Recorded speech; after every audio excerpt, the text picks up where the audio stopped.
আছেন আমরা ষষ্ঠ শ্রেণীর ধারাবাহিক আলোচনা করছি। আমরা শিখছি শিক্ষণফল সরল সমীকরণ। শিক্ষণফল সরল সমীকরণের অনুশীলনীর ম্যাথের প্রশ্ন নম্বর ১ আজকে আমরা এই ভিডিওতে সমাধান করব।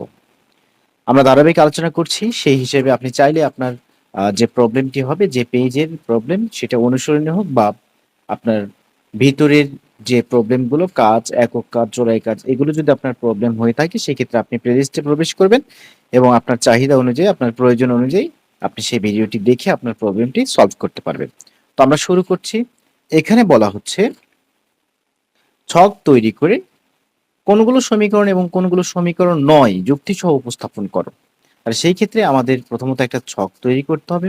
ছকটাকে যদি আমরা এইভাবে, যে প্রথমত এখানে দেখা যাচ্ছে ক্রমিক নম্বর আমাদের আছে, তার মানে ক্রমিক নম্বরের একটা ছক আমাদেরকে অবশ্যই দিতে হবে।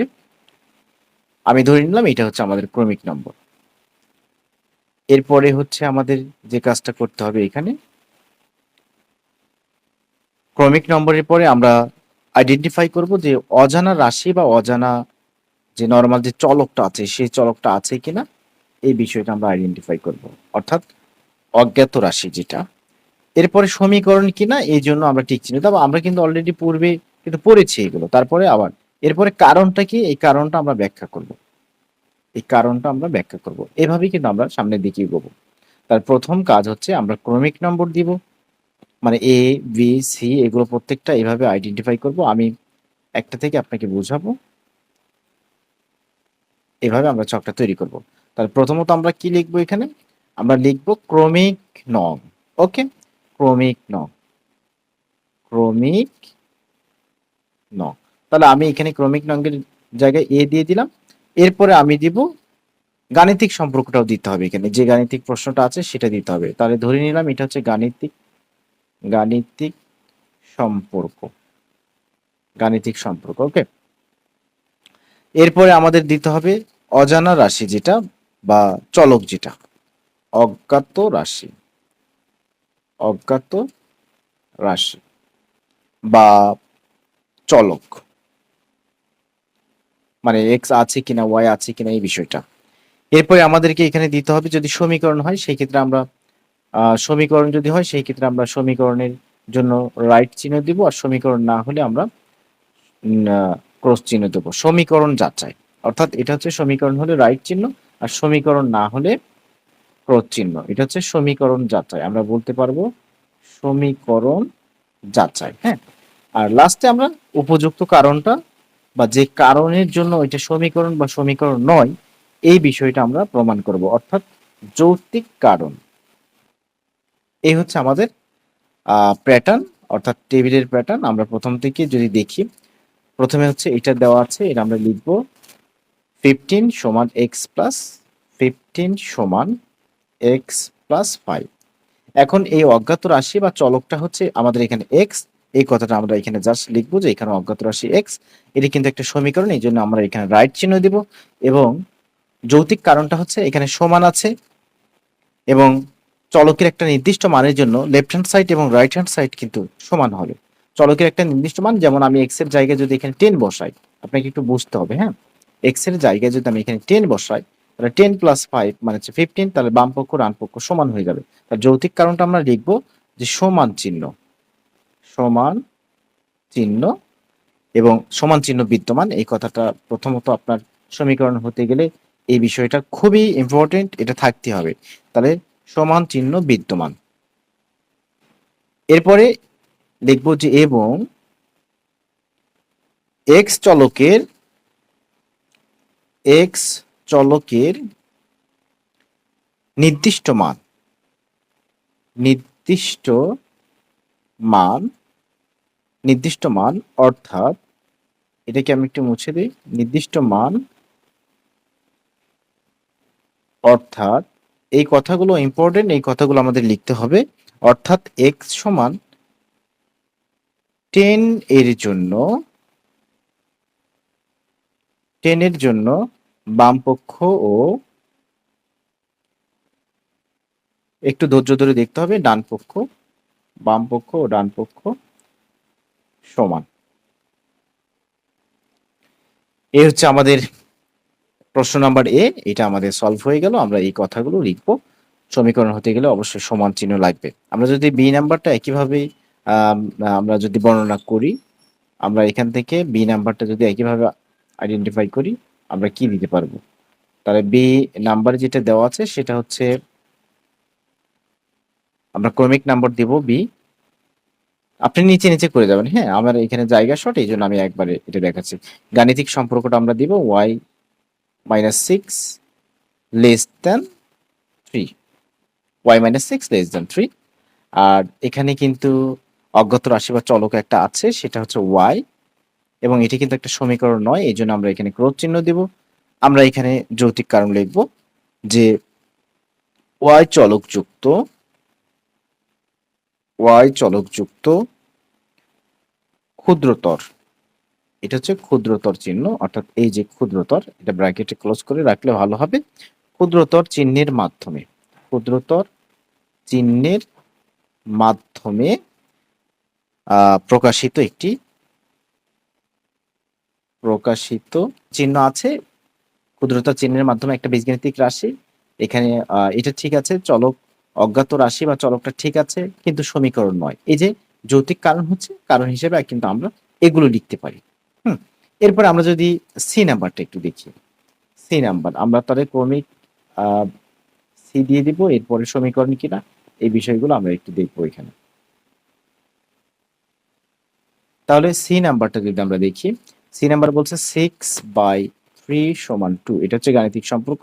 এখানে কোনো অজ্ঞাত রাশি বা চলক নেই, তার মানে নেই লিখবো। এরপরে হচ্ছে আমরা, এটা কোনো সমীকরণ নয়, এই জন্য সমীকরণ যাচাই ক্রস চিহ্ন দিব। যৌতিক কারণ শুধু জাস্ট লিখবো যে কোনো অজ্ঞাত রাশি বা চলক নেই, কোনো অজ্ঞাত রাশি বা চলক নেই, এই কথাটা আমরা লিখবো।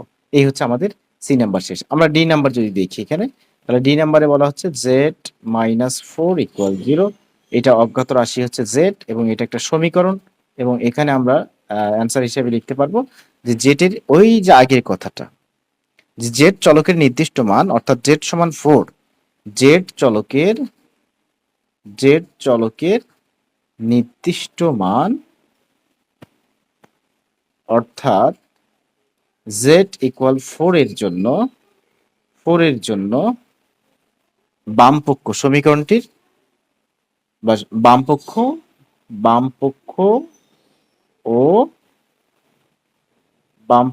ও ডানপক্ষ সমান, বামপক্ষ ও ডানপক্ষ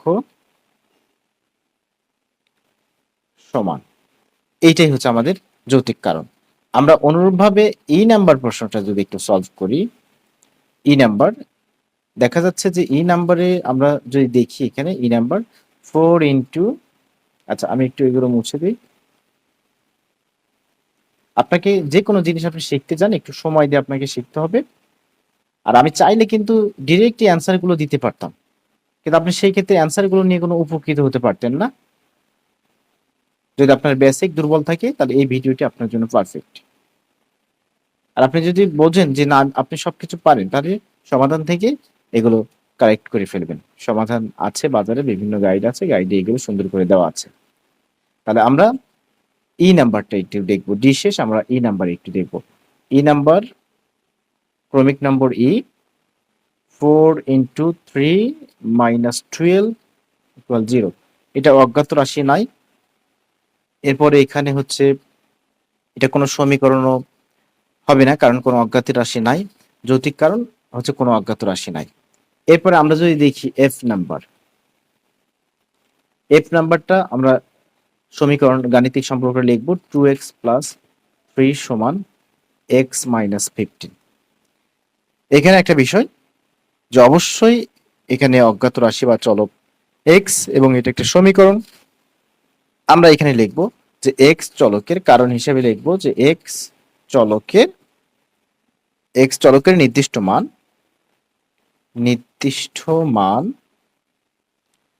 x সমান -18 হলে 18 এর জন্য বামপক্ষ ও ডান পক্ষ সমান।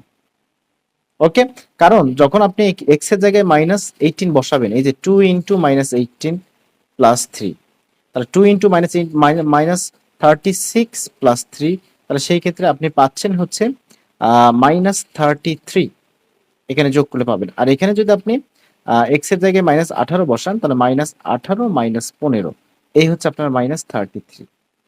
8 5 13 3, 1 1 2 1 3, অর্থাৎ বাম পক্ষ এবং ডান পক্ষ আমরা এক্স এর জায়গায় যদি -18 বসায় দেই তাহলে আমরা কিন্তু সমান পাবো।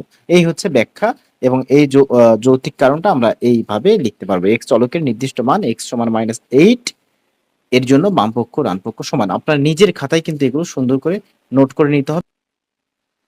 আমরা যদি এখন জি নাম্বার প্রশ্নটি একটু দেখি, তাহলে ক্রমিক নম্বর হচ্ছে জি, এবং গাণিতিক যে সম্পর্ক সেটা দেওয়া আছে y + 25 গ্রেটার দেন 3। তাহলে এখানে অজ্ঞাত রাশি বা চলকটা আছে সেটা হচ্ছে y, এবং এটা কোনো সমীকরণ হবে না, কারণ এখানে বৃহত্তর চিহ্ন বা গ্রেটার দেন চিহ্ন আছে। আমরা জানি সমীকরণ হতে গেলে সমান লাগবে। তো সেই ক্ষেত্রে আমরা এখানে লিখতে পারবো যে y চলক যুক্ত বৃহত্তর চিহ্নের মাধ্যমে প্রকাশিত একটি বীজগাণিতিক সম্পর্ক। y চলক যুক্ত বৃহত্তর চিহ্নের মাধ্যমে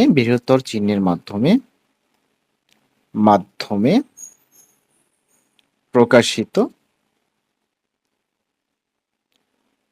একটি বীজগাণিতিক সম্পর্ক।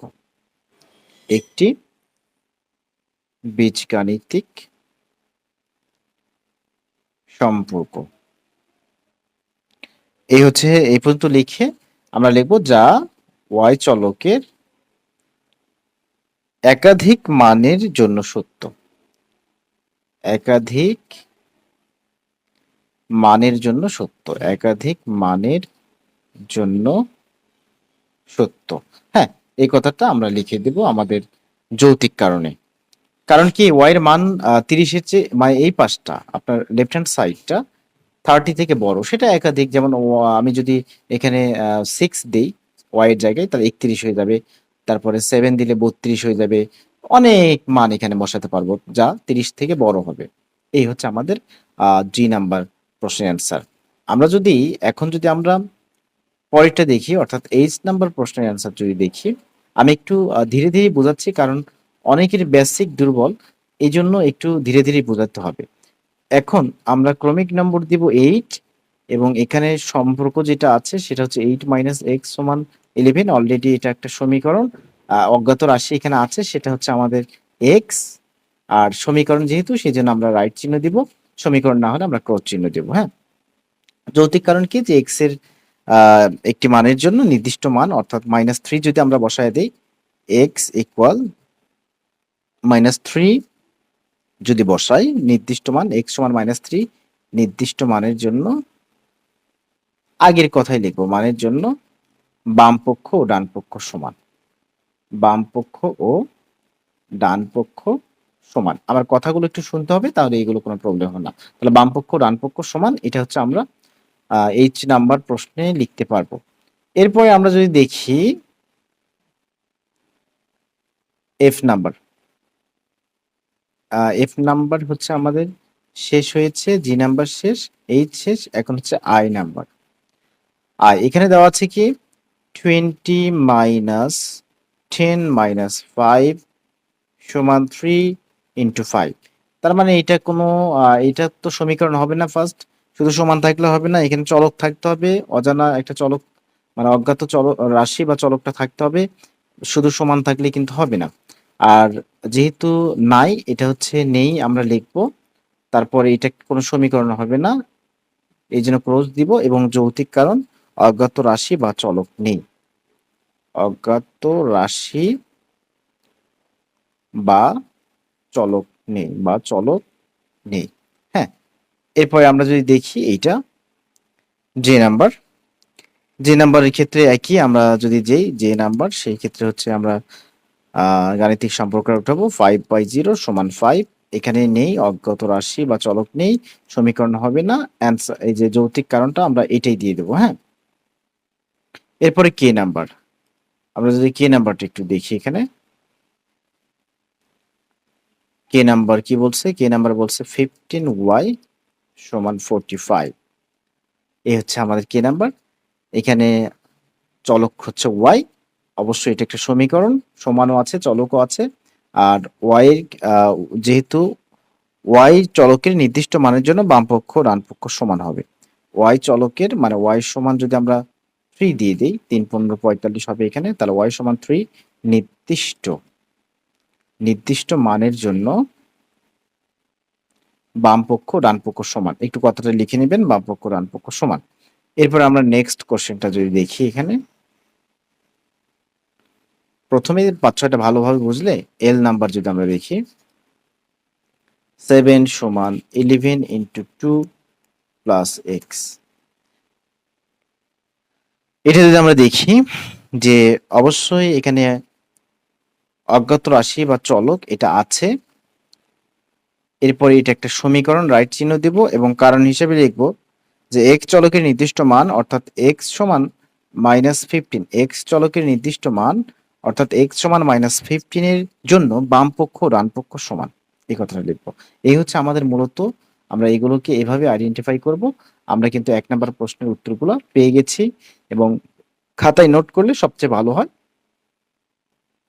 তাহলে নিজে নিজেও অনেক কিছু বোঝা যায়। শুধু দেখে কিন্তু হয় না, ম্যাথমেটিক্স শুধু দেখলে হবে না, ভালোভাবে নিজে খাতায় বুঝে বুঝে করতে হবে, কারো সাহায্য নিয়ে করতে হবে। হ্যাঁ, তো দেখা হচ্ছে নেক্সট ভিডিওতে। ভালো থাকবেন। আসসালামু আলাইকুম ওয়া রাহমাতুল্লাহ।